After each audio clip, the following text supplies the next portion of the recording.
Welcome back to the Bernard Lee Poker Show. We are fortunate to be talking with the founder of a Poker League of Nations as we celebrate National Women's History Month here. Poker League of Nations is, as we mentioned, the title sponsor for our month-long celebration.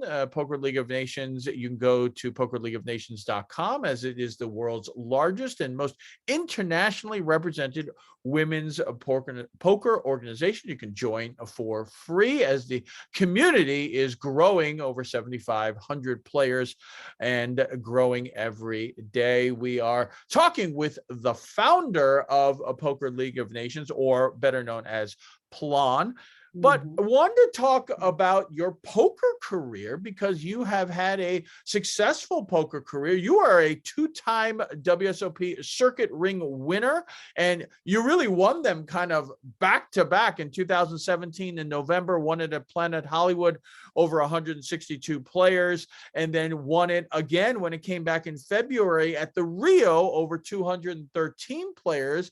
Talk a little bit about how you got started in the world of poker. Yeah, thanks, Bernard. Oh, yeah, that's a good memory. I remember that. And just as a comment to that, when I won the first ring, it didn't really strike me as a significant moment, because it was exciting, but I didn't realize it is really hard to win poker. Let's just be honest. You think, yeah. I mean, I go into every tournament with 100% complete, knowledge that I'm going to win, right? But it's so hard to win.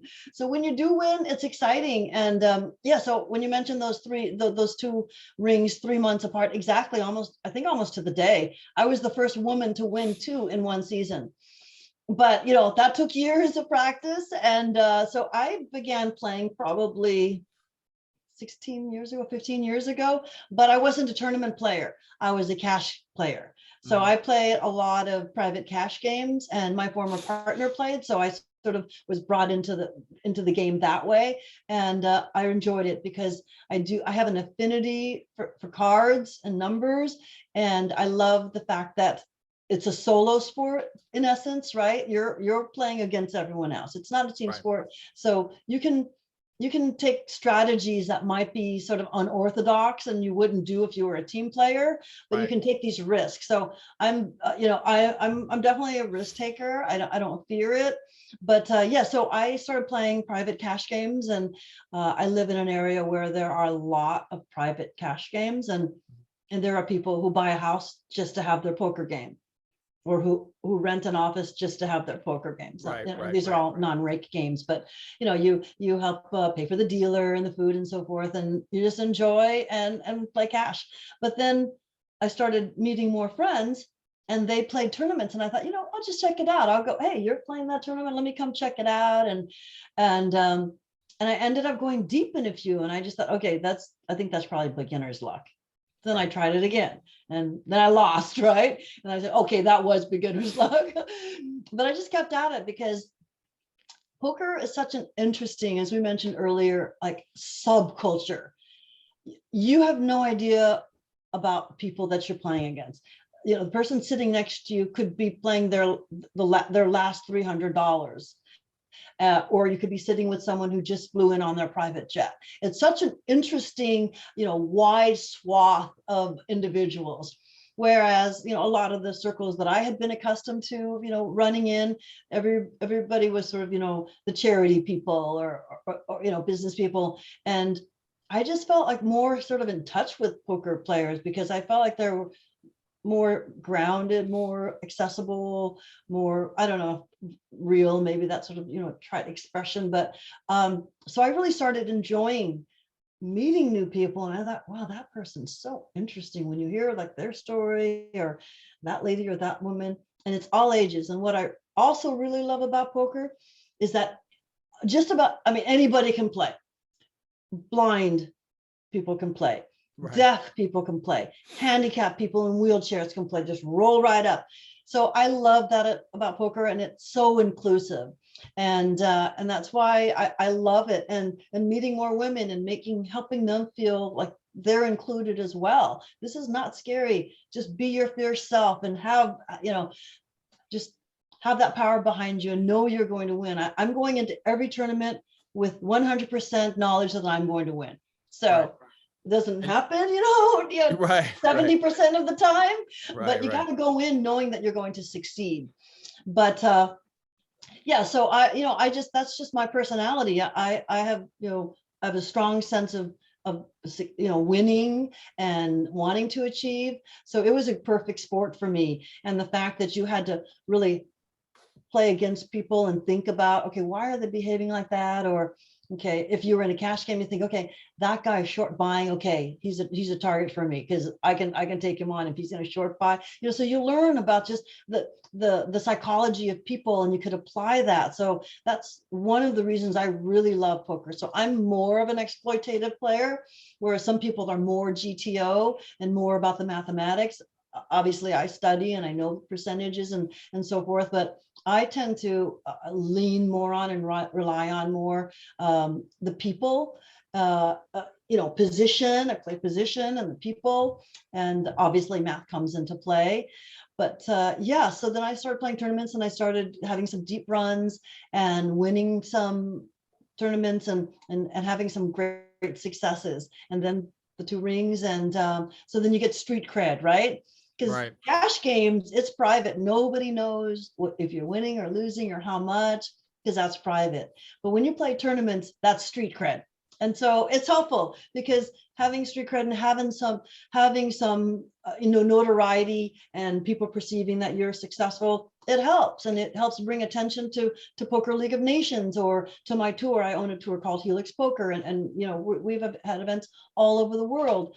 And it helps to support my passion because I want to be able to say, okay, I want to go to Ireland and play golf, but I want to play poker too. So contact the Irish Poker Open, make a partnership for a ladies only event that PLON sponsors, right? So I've done that all over the world. Like, I want to go to Malta. So let me contact the Battle of Malta and get a ladies event going. Right. And as a matter of fact, we're doing that again. We were hosting the Battle of Malta several years ago before the pandemic, but now we're back. So we're hosting again at the Irish Poker Open in April, Battle of Malta in April. We have events all over the world, and that sort of, to your question, helps support my passion of travel. So Sure. traveling and poker. So I just thought I'm going to pair my passions, and so I'm going to travel, play poker, play golf, and it's a beautiful way to be able to support my passions, and that's why I've stuck with it. Because okay, let's say like pretty soon I had planned to go to Portugal, and so now we're going to do an event in Portugal, and we'll go do one in Spain.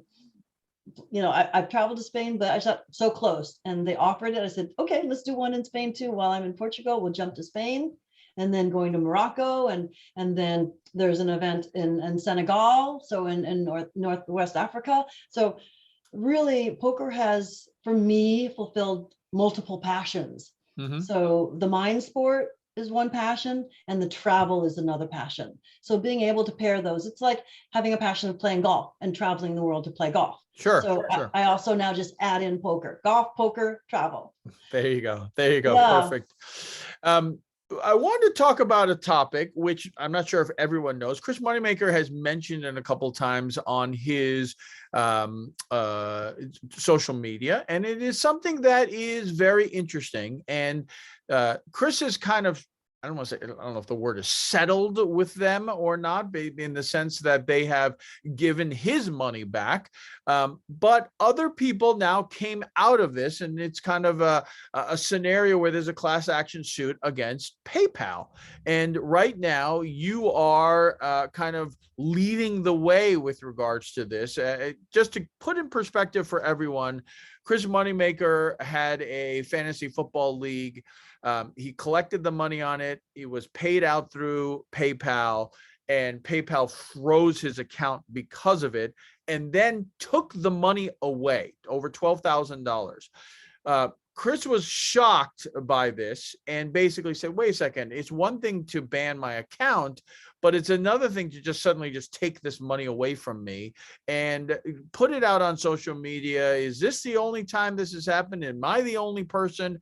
And now suddenly a lot of people start coming out of the woodwork saying, hey, wait, that happened to me. Hey, that happened to me. And now suddenly class action suit starts. As we mentioned, Chris Moneymaker's money has been returned, and we can make the determination why they chose his money to come back. But a lot of other people haven't been. There hasn't been a legal action filed, and you are kind of leading the way in that. And would love to kind of get your, a quick summary of your thoughts on that.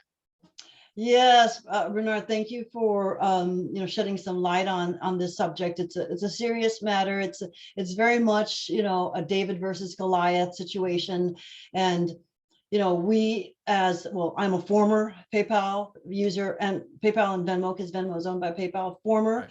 But we have been taken advantage of unfairly, and this is thousands of people. We already have thousands of potential claimants that have reached out to our attorney Eric Ben Somakin and his law group are representing us in this class action lawsuit. So yes, that's true. What you said happened with Chris. He posted it on social media. PayPal caught wind of it, and they just thought, this is bad press. Well, I'm just supposing what they thought. This is bad press.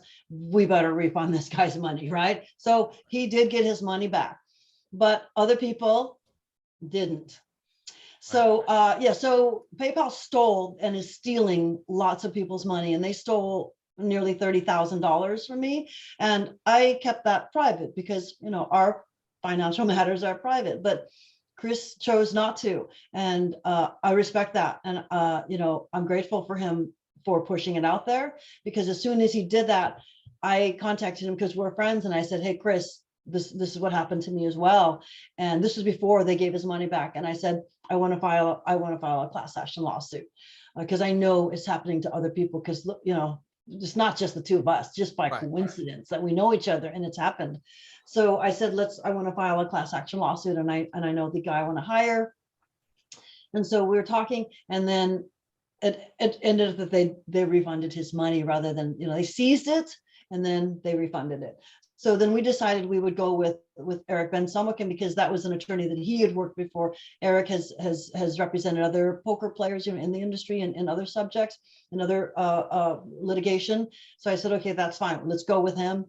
And so we have filed the lawsuit. It's been filed, and it's a federal matter, and it's pending still. But we anticipate that PayPal will file a motion to compel arbitration, and we also expect to survive that motion for arbitration, and then we'll be free to seek a class action certification. So there's a process involved. So you don't just file a lawsuit and you have a class action. We have to go through a process.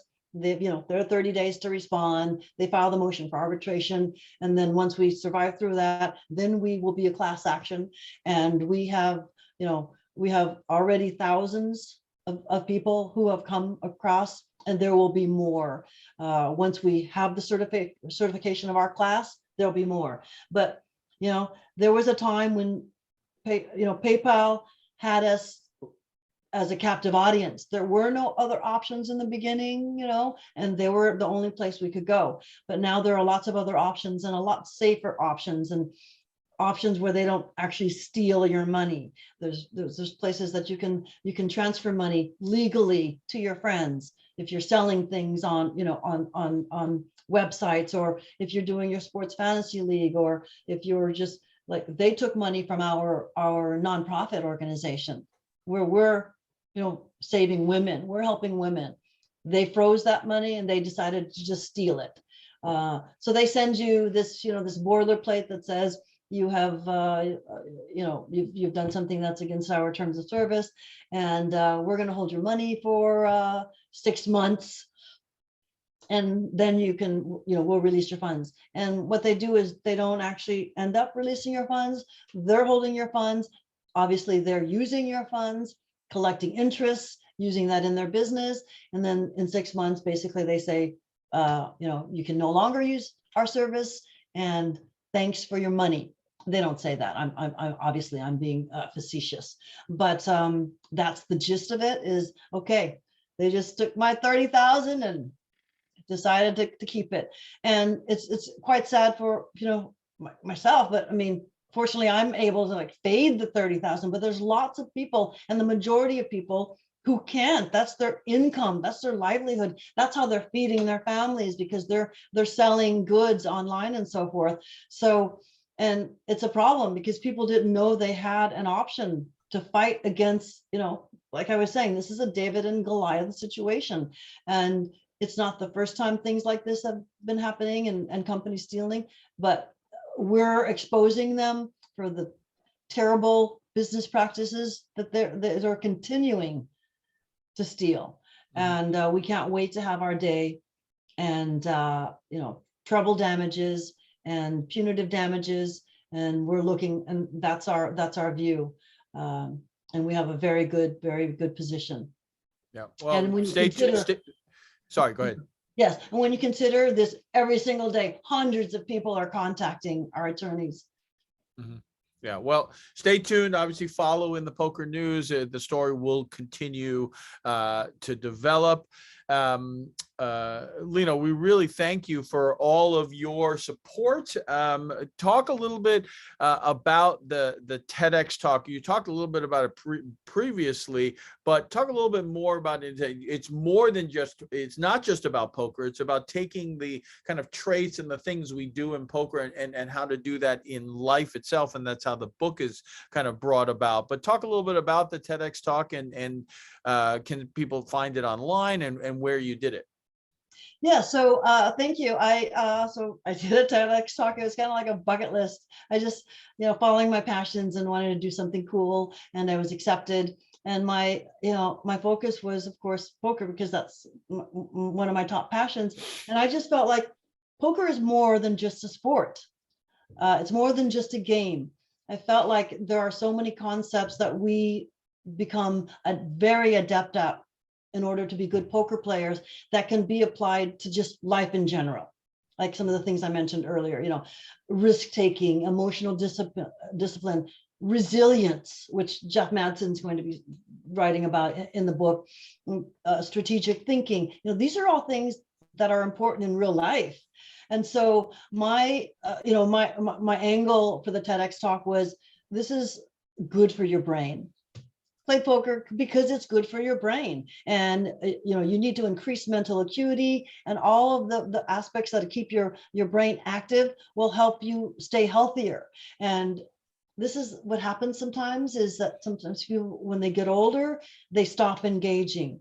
They just chill, or go fishing, or, and not that that's a bad thing, but there's take their walks, eat their bonbons. I don't know, because I would never stop to do things. But yeah, so we want them to just keep their brains engaged. And that's what I talk about in the TEDx talk, whether it's playing poker, which is obviously what I want people to do and what we want people to do, but whether it's, playing puzzles or Sudoku, whatever it is. But yeah, so all the concepts that are important for us, like, making sure you maintain your cognitive skills, and it helps you sharpen your focus. These are all things we need to do in life. And it helps us as we're older to stay sharp, because even at our age, we want to have years and tens of years with strong mental acuity. And because the TEDx talk is really focused more on people outside of the poker community, just like the book based on the talk is, it's an expanded version of the talk. We talked to them about how much more important it is for women, since we're talking about Women's History Month and women in poker, how it's so much more important for women to keep their minds activated, because there's this terrible disease called Alzheimer's, and women are 66% of those diagnosed with Alzheimer's, and nobody knows why. We have no idea, like literally no idea why women have Alzheimer's, 66%. And so actually, my book, the proceeds from my book are going to the Women's Alzheimer's Movement, which is founded by my friend, Maria Shriver. So it's an organization that I support very deeply. And actually Maria Ho is one of our ambassadors as well. And we have live events that support, and we donate the money to Women's Alzheimer's Movement. But we want women to know they need to continue to engage their brains. And poker, it's a fun way to do it, Of course. And join PLON and get your lady friends together, and just keep your mind activated. That's really the focus. because it's just going to be better for you in the long run all Right. around. So Right. the TEDx talk is obviously like, it's a 16-minute talk, but the book will be a substantial book. It's going to be an extremely important book because of all the, the professionals and the experts that we have collaborating with me on the chapters, like such as yourself. So people outside of the community go, wow, this is how I can improve my strategic thinking. Well, when I play poker, I do it like this, or my emotional discipline, because in life you need to maintain emotional control, because you don't want to just get too angry or fly off the handle. It's not positive in so many ways. And especially in, it's always been the case, but in society more recently, because, we hear the news and we hear about what happens when people don't have emotional discipline. They do terrible things. So it's good in life too, but it's really good in poker as well. Sure. To maintain those traits. So what I'm hoping, and what all of my collaborators are hoping, like you and Linda Johnson and like Kristen Bicknell, Lexi Gavin, there's a long list of amazing individuals. And what we believe is that we want more people to play, because first of all, we can increase the fields and the prize pools, but there's so many positive traits that we have as poker players that are also incredibly important in life, in business, and running your family, and in your friendships. So so the TEDx talk is it's online, and we can drop a link for that. But and then the video it's been delayed, but it's dropping soon as well. And we're working currently on the book, and the book will hopefully drop like June 1st in time for WSOP. But it's exciting to think about engaging people outside of the community. Yep. So they can, then that's why we're focusing on the brain and why it's important for your brain. So when they say, oh, okay, that's important for my brain, let's try playing poker. Yeah. We got the back doorway, right? Right. Perfect. Yeah. Well, Lena, really appreciate it. Again, everyone, pokerleagueofnations.com. Join for free. See how you can kind of increase the community in the world of poker, and not only just the women's community, but just the general community itself. And so we really appreciated Lena Evans here, the founder of Poker League of Nations. Thanks for joining us, my friend. Thank you so much, Bernard. Appreciate it. It is a month that we are now kicking off. As I mentioned, it's National Women's History Month. Stay tuned next week, as we are going to be talking with more women. As we mentioned, WSOP Ladies Champion from 2021, Laura Eisenberg. We're going to be talking to the Mid-Stakes Poker Player of the Year, Kinda England, and many more. So stay tuned. And as always, may you always go in with the best hand, and may you never get unlucky. Good night, everybody. Also, if you are interested in all of these talks this month, stay tuned, as we are going to have more YouTube videos. And of course, it's very easy. Like and subscribe. You'll get more information. You'll be notified. And of course, you will help grow the channel. So definitely like and subscribe. Thanks, everybody, and have a great night.